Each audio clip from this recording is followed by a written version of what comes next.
call this meeting to order, if we could, please. Everybody's attention.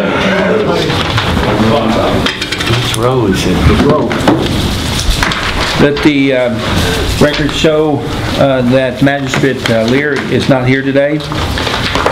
We'll go ahead and call the meeting to order, and the minutes from the previous meeting, that was the February 15th meeting.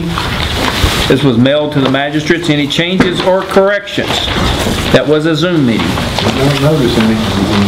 Entertain a motion to approve. So make that motion. Motion by Gary, second by Keith. Yes. For further discussion, all approved say aye. Aye. Disapprove? The motion will carry. Next would be your bills list, additional bills list, and a few transfers there that just passed out. There is a very large bill to the contractor on the landfill sewer line, or the leachate line. That was probably the most significant big bill. Any update on the freezer rental? Supposed to be here first this month. 1st of March? Yes. Okay. Yeah, we've been billed for it, so I would say probably should be on its way. I would hope. We'll be down there now. Yeah, the leachate line was $269,000. That was draw number 3. How many draws is there? 4? It just depends on how often they want to draw. And how much work they've accomplished. They're pretty much done. Basically, all the lines installed, they just have to set the pumps and then tie into the 2 places where they tie in. So they've done a really good job and come a long way. Yeah, I thought they'd done real well. Yeah. They'll come back. There's a few yards and stuff where they try to dress up pretty good, but it's wet. They'll come back and... Well, make sure we hold a little retainage on that. Make sure that they clean those yards up. Then we hold 10%. Okay. So whatever the amount, total amount they built so far, we get 10%. Yeah, that's right. Make sure they finish it out. Well, I seen them concrete things. Is them like for cleanouts? Cleanouts, yes. Clean out air relief valves, gadgets. And it's an 8-inch line, correct? Yes. The other bill, we paid the auditor for their audit services for 21. That was $15,900. See the D-Head Road Bridge project, they took a draw on that. So what is it that you're... I think it was just a concrete, wasn't it?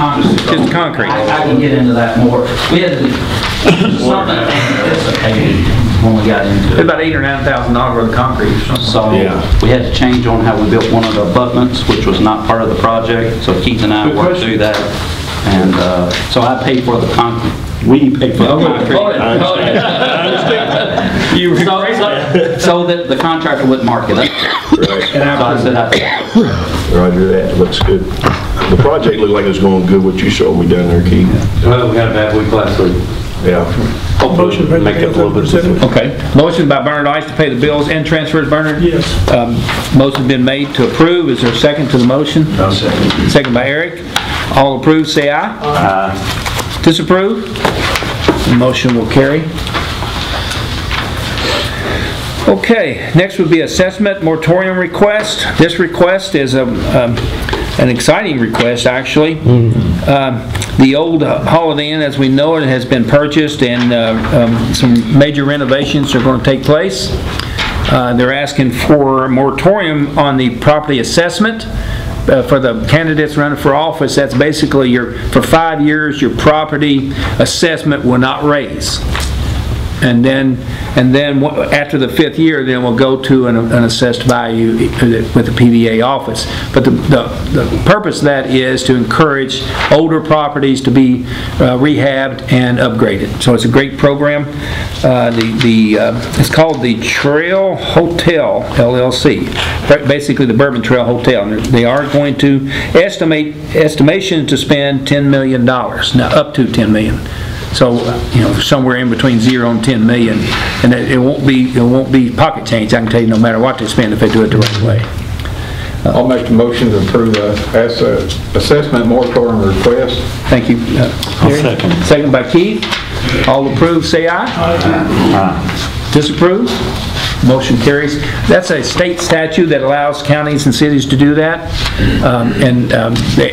The main requirement is you have to give a 30 days advance notice to the legislative body that you're requesting the moratorium, and the property has to be, I believe it's 25 years or older.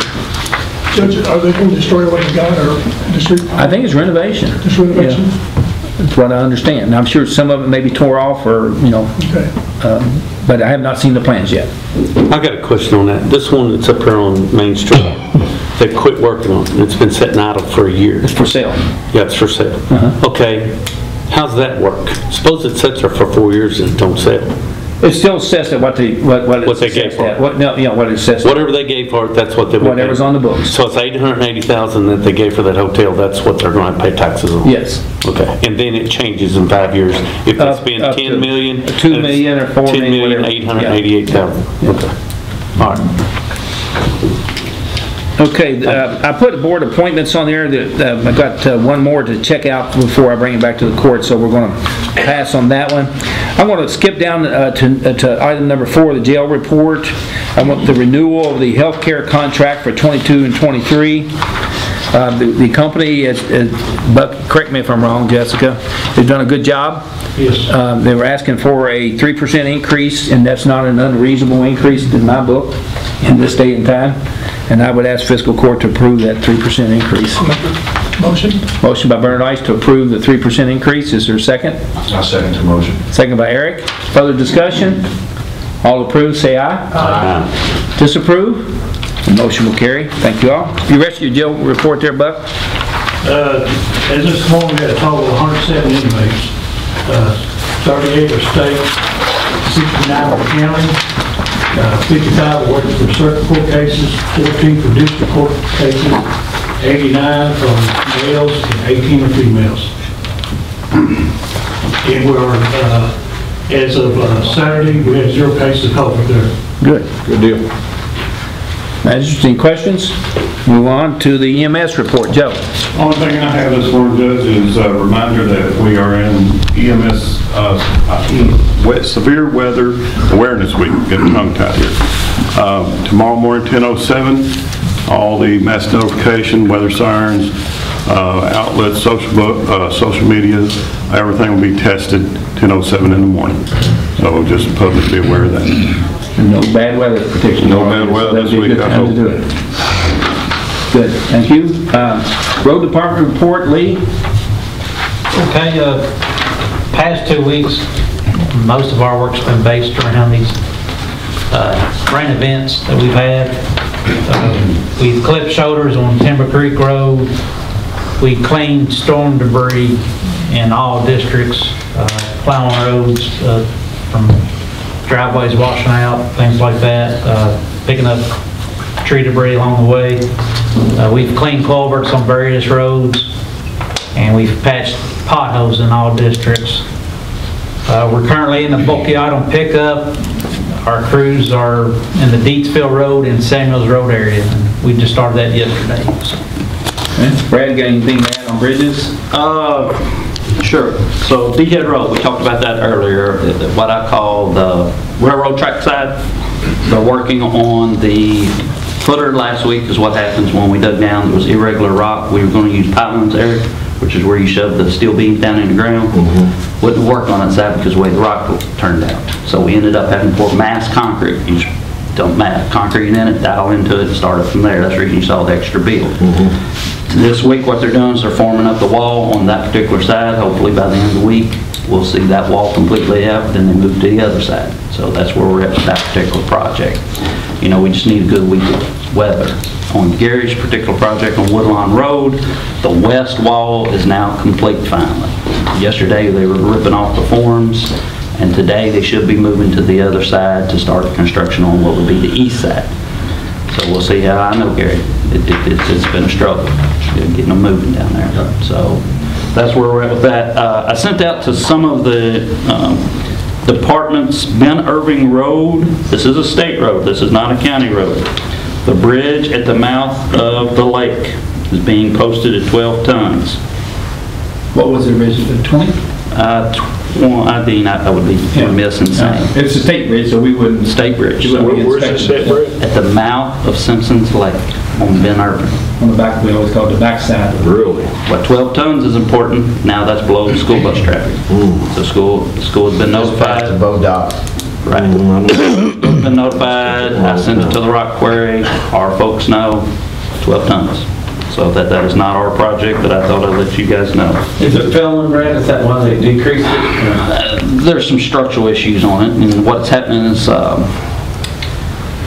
Bernard, they built, if you remember how they built Q-Ice Loop way back in the day, they basically take a culvert, they cut it in half, and they flip it upside down, and they put I-beams under it, and they pour concrete over it.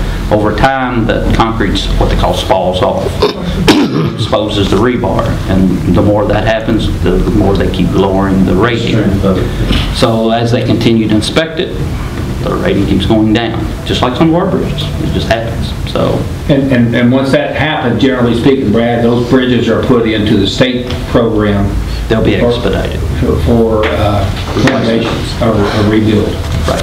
I just trying to get that out to the public, that you'll see the post. General public shouldn't make a difference. Pickup cars, trucks, it won't bother you at all. It's school bus traffic and dump truck and garbage truck traffic that'll be an issue. Harrison Fork, I don't know if you guys saw in the paper or what I sent out, we have one of the crossings that is washed out.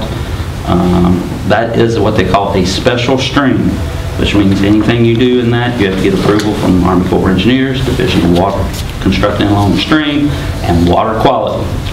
They're very particular about that creek. So for the time being, until we can get to it, I got to get a permit for doing what work needs to be repaired. And of course, we're in the middle of Okie Item. We have temporarily closed that section down. It's in the gravel area. It's not where anybody lives. It's just a cut-through road between Fulton County and Nelson County. So. Most of us have been back to I will leave it at that. Is that on the record, Keith? Anything else, Brad? No, that's fine. Anybody have questions for Brad? Okay. Thank you, Brad. Landfill solid waste report, John.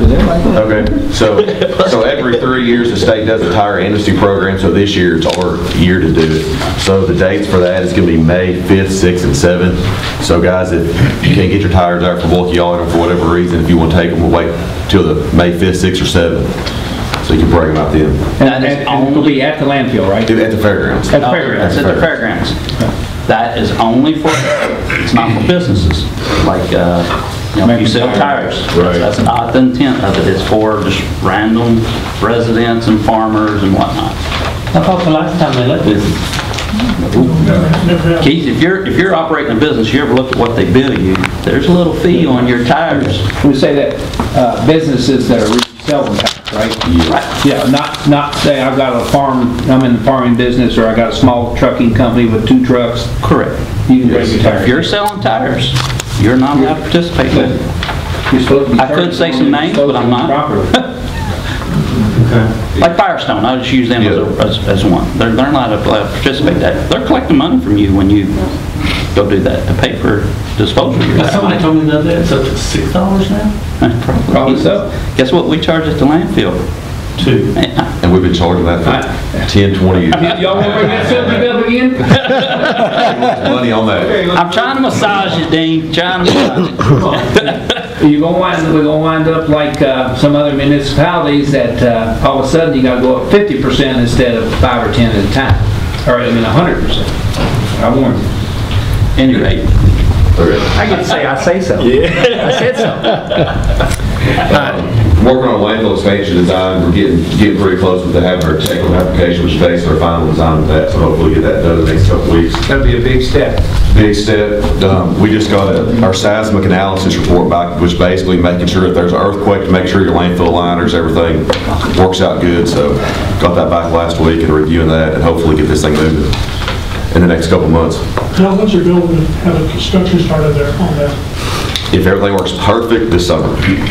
If everything's perfect, but we still have to basically, you got the 3 phases of design, we're in the final phase of that, so hopefully we'll get that wrapped up. We're doing our QA/QC process to go through all the design documents now, checking on that, so we'll get that submitted to the state hopefully in the next couple of weeks, and then they have like a month or so to review it, and they'll go back and forth. They'll say, look at this, change this, so hopefully we'll get that done in the next couple of months. I'd say what you'll probably see, and John's right on what he's saying, is we're dealing with the state.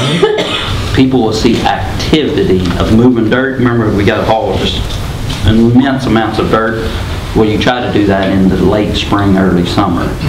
More likely, it'll be next year when you see that activity occur. But there's a lot of stuff leading up to that that'll happen. But you recall when we go back to the other farm and get all that. We got about pre-gravel, we got about liners. Yes.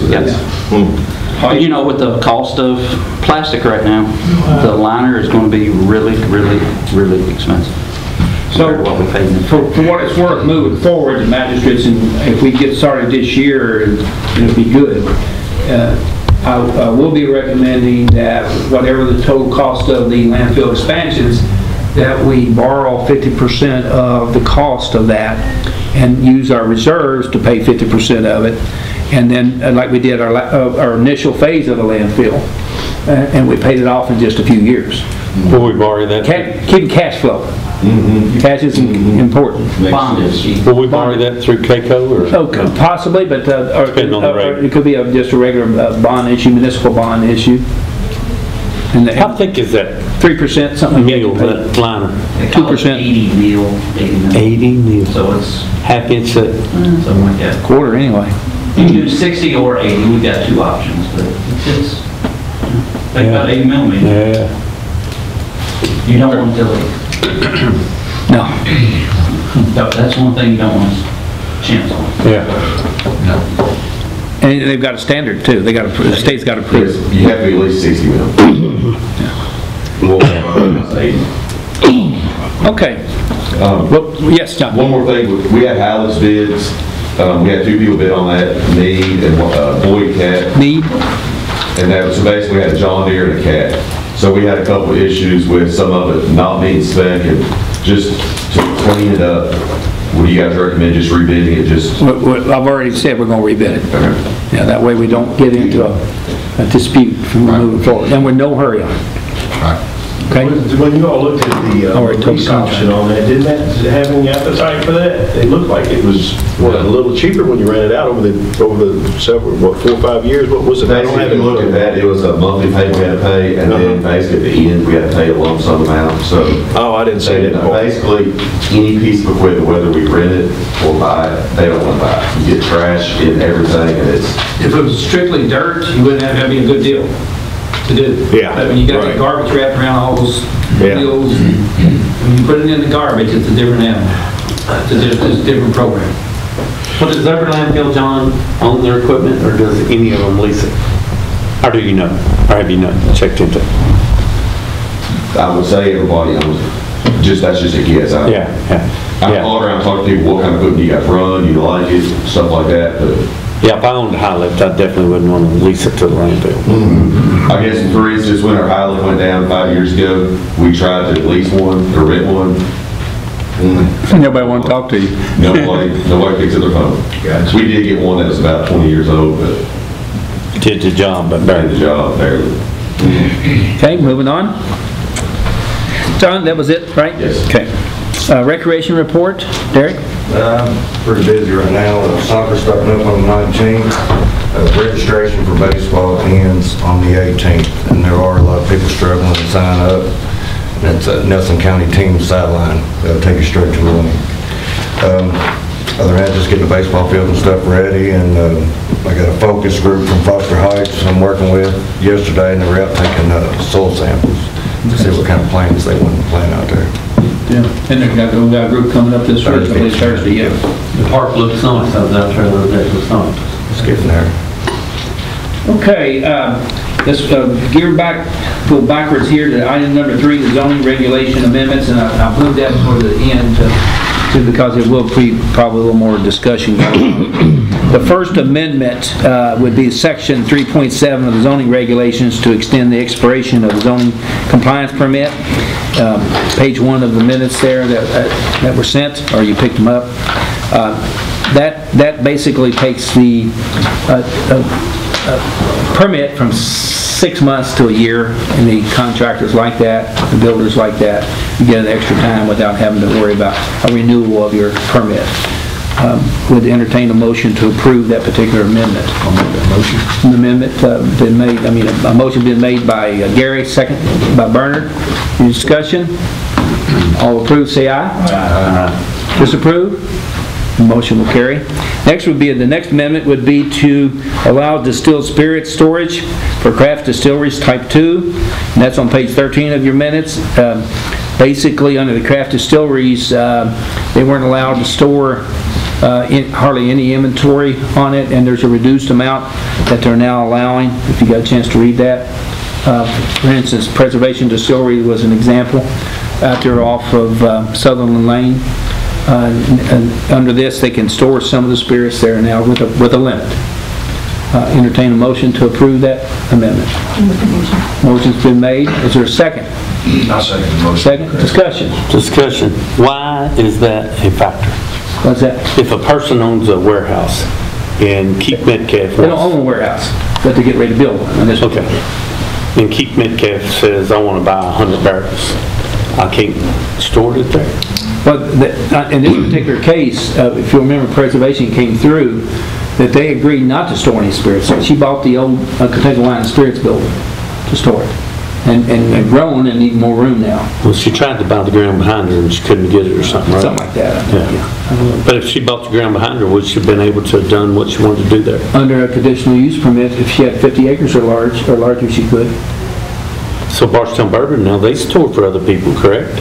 But they got 100 acres, so they're not underneath this. Not underneath that, yeah. And your property's already zoned I-2 anyway. Yeah, I had a hard time with that, trying to read that and figure it out. You know, I was like, wow. I think it was an agreement. Again, I'm going back in history. Jan's not here today. The best of my memory, that property, it was part of the rezoning agreement that they made to get their hillbilly heaven, the old hillbilly heaven, rezoned to operate a distillery, craft distillery. I don't see any problem with it. It wasn't, and the neighbors didn't show up in flocks to complain about it.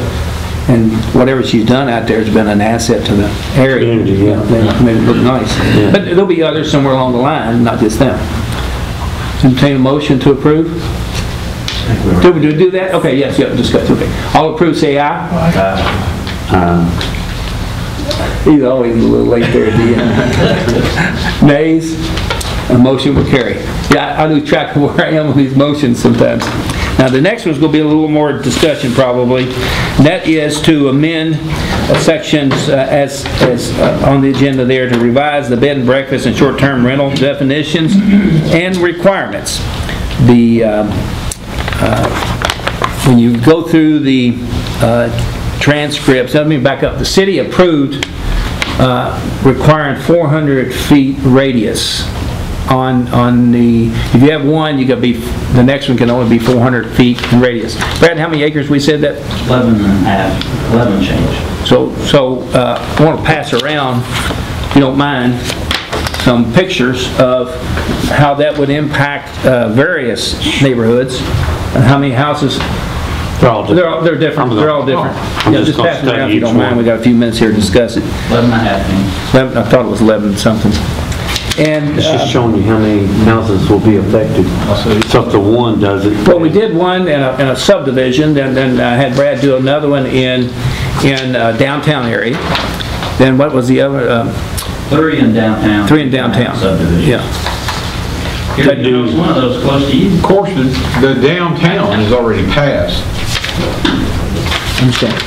All the cities. I'm sitting back.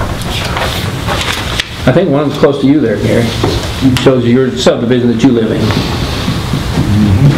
Okay, the whole purpose of that, the impacts to the number of residents, I don't think anybody put any. I know Jan drew some circles on one of her submittals. That's a moot point there because we have restrictions in that neighborhood. Yeah, in your neighborhood. Yeah. And there's a few that happen. I personally do not see the need for any further restrictions on short-term rentals and bed and breakfast. That's such a small part of the county's units that are available. People won't talk about affordable housing. People that rent these properties out is not affordable housing. They're middle to upper end type of assessments if you look at them. And those assessments are anywhere from $150,000 to $250,000, generally speaking. But those are not rental properties as we know as affordable housing. Right. Well, what kind of study was done on that, Judge? Any study at all? Or was it just clearly out of the minutes of the planning zone? No, Jan went, she did some research on what other communities are doing, not just, she did bigger counties and some smaller counties. So Jan did it, Yeah. no professional? Well, Jan's a professional. Well, she is, She's but... a professional planner. Yeah, but when we, do a road study or something, you have to send Third it out. party. Third party. Yes. Yeah.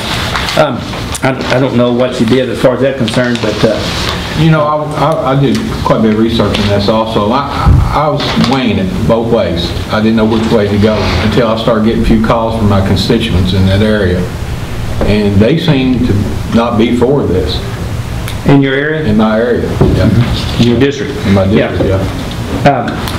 I spoke to the mayor about this, because he understands the city's a different density than the county typically would be overall. Absolutely. And the density is what I look at is important. And I really believe the private enterprise system will take care of itself. I agree. With supply and demand. Yeah. But this, I think Jan said in this, that this is something that the local governing bodies, if they wanted to take this up later on, if it became a problem, they could do something different later on anyways. Is that correct? Yes, you can always. I mean, I haven't seen anything in that provided any data that shows that it's a problem in Nelson County at all. So if we get an influx later on, we can come back to this and change, correct? You can always change regulation, but there's about, just for the people here attending today, there's about a little less than 20,000 available housing units in Nelson County. And of those, approximately 24% of those are rental properties. And so that leaves, based on that number, there's about a little less than 4,700 rental properties in Nelson County. Right. And that comes from the census. And so when we have 71 short-term rentals in the whole county, and a majority of those are in the city limits, there's not really a problem out in unincorporated areas. I couldn't agree more. So we need a motion to leave it as where it's at. Well, I'm not so sure we have to do anything. Okay. Right, Matthew? No? Okay. Yeah. All right. Now, I just wanted to explain. So like the city's got it now. The city's we've got a few rules a little bit different than the cities all along. And honestly, you have to think too about, Nelson County being a destination. And, a lot of folks kind of look for those, they like those short-term rentals over going and staying in a hotel. Nice, brand new, clean hotel myself. Do you? Well, there's some that do. But anyway, I think we're good. Okay. Good deal. So do we need to just table it or just Nothing. We don't do anything? Like it is, Just pass, basically what you're doing. Okay, under old and new business, the county clerk has a presentation today. Okay, I would like to turn over our excess fees to fiscal court in the amount of $1,052,392.52. This is with District 1 can use that. This is with the volume coming into our clerk's office now and the increase mandated for the records that we are filing daily. Can't say it's going to be like that next year because you don't never know how the real estate is going to be. And that's even above what our amended, the 700,000 was your amended. Yes. I'm ballparking it in my head. That's nice. And I just want to thank you for your service. You do an outstanding job. You and your staff down there. Now, if she was losing money, would you say that? No. I do. I have to thank my bookkeeper because she watches at zero amount. I went in the other day and my motor vehicle staff, recording staff, I've got people waiting out in their cars to come to work every morning. Hey, I got a quick question for you. Yes, I don't know if you have the answer to it or not. What about the legislation that was proposed to freeze property taxes on the vehicle property taxes? They've been taken care of. So as of the 27th, they stopped everything, and yesterday we started noticing. Okay. The ones who had paid before, they will be getting a check from Frankfurt. That's from awesome. the Treasury. Directly from Frankfurt? Yes, directly from the Treasury Department. The county clerk has nothing. No, it's automatically going to come to them. Dang. Yes. I want to get in line. Can you explain exactly what that is? Just can't seem like, so that the public knows about exactly what that legislation is and why they did it. Well, I'm not sure why they did it. I know they did raise the property tax to some people 40% higher than what they were The in assessment. 2021. Yeah. Assessment. Not their taxes, Not their their taxes. value of their vehicles. So then they had passed a bill that they wasn't going to do That that. takes it back, what, 5 years? No, back to 2021. 2020 years, so it freezes it at what the assessment was. Yes. Now, everybody's not going to get a refund because some of their vehicles didn't value Right. no more than what they did back in 2021. Yeah, just trying to get that Just clear. make sure everyone knows those checks are coming directly from the Treasury Department and not the county clerk's office. You hear that, Dennis? I hear enough from her. She's good to work with. Yeah. Thank you, guys. You know, when that legislation was proposed, to me, as I said, it runs kind of afoul of the free enterprise system. If you really are a conservative, Timmy, I think it's a great thing. But I asked, what about the real estate over the last 8 years? That during the pandemic and some of these properties went up $100,000. Not that they weren't worth it, because the private market bared it, but again, it runs afoul of the conservative group of my friends. Dean, could you read the excess fees again, the amount? Yes. Because I didn't catch it all. $1,052,392.52. I'm sorry. $1,052,392.52. Jeanette says she's more high, doesn't she? Now just not to burst any bubble or anything, but $250,000 of that we pay some of their benefits during the year. Right. So whatever the Phyllis would turn over, or whatever Lane would turn over, now Jeanette, there is some cost in that we pay, which basically getting reimbursed for. But it's still a very positive thing. Make the court aware of, and I know the media, and Dennis and I had some discussion on this. There's a proposed House Bill 674 on the distilled spirits tax. That's what KCO sent out to us this morning. And that would be to possibly eliminate the distilled spirits tax going forward. Really? Now, there's a lot of questions to be asked about going forward with the counties and school systems and extension services and so forth being made whole. Library being made whole in some form or fashion, and I think that's still up for discussion. But as importantly, with the IRBs that we have allowed over the last 10 years, 8 or 10 years, how's that going to affect the industrial revenue bonds if we don't collect the distilled spirits tax? So, Matthew, we probably need to do a little research on that and see if we can go back, if it does happen, and we're not able to be made whole, but we won't presume that until it gets to that point. Well, the last few that we've negotiated, we have said if the tax goes away, they still pay the pilots. So we're okay on those, but ones that we didn't have that foresight.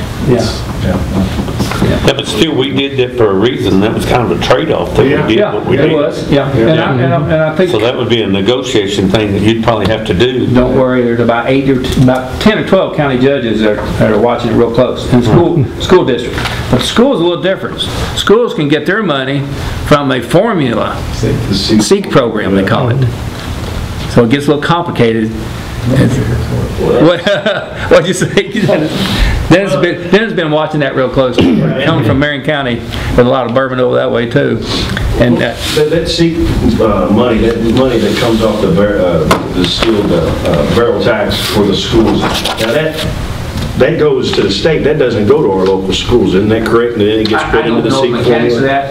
I really don't know. Yeah, I don't think schools keep it, or they send it to Frankfurt, and then Frankfurt sends it back. I don't know the formula on that. I think he's right. Because we had that lawyer, what's his name, McKenzie. So how much money would that take away from our budget if they was going to? Of our budget alone is about $1,156,000. That's critical. Okay, now for the whole county, the various entities, is about $8.7 million. Wow. There we go. 8.67, 8.65. God for long. Hey, you got to understand. You got to put a little jelly on a sandwich, Dennis, there once in a while. Wow. Keep me straight, man. Give me, the Nelson County School Systems receive 4.85 million. City Schools receives a little over 2 million. Library, 280,000. Extension, 93,000. Nelson County Government, as I mentioned, 1.156. And the city of Bardstown receives 205,000. And those are net amounts, which means there are probably a little bit more, and the sheriff got his commission off, and the discounts were involved. So those are net amounts. So just be aware of it.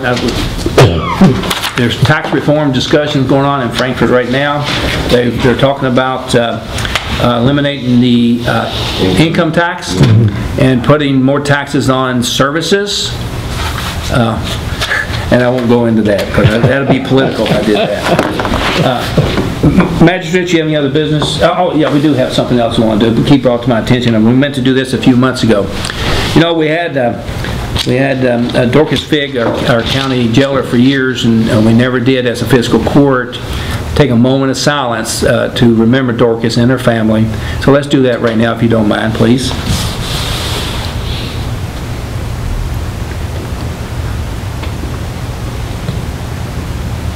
Thank you all. Magistrate, you have anything else? Judge, yes. There was a lawsuit I see where the states, the drug company settled with the state. Oh, yeah. We're on it. We're in part of that. I thought we was, but I wasn't sure. So we don't get a share of that money. We will, yeah, we'll get a share of that. The question is, will it be some over and above that from the Sackler family itself? And will it be in increments? Yeah, how it's going to be distributed. I wouldn't start spending it yet. Oh, there are groups out there trying to get a hold of it right now. It's also going to have some restrictions to things where you can and where you can't. So it looks positive that we may receive a little cash. Oh, yeah. It's better than what it was. Yes, absolutely. Judge, did you get a memo with the House Bill 212 moving redistricting to May of 12? I did, yeah. Matthew and I discussed that yesterday. Nothing else, guys? Nope. Entertain a motion to adjourn. Make the motion. Motion been made by Bernard to adjourn. Is there a second? I'll second. Second by Eric. All approve, say aye. Aye. Disapprove? Motion carries. Bernard, can I see you and Gary for a minute?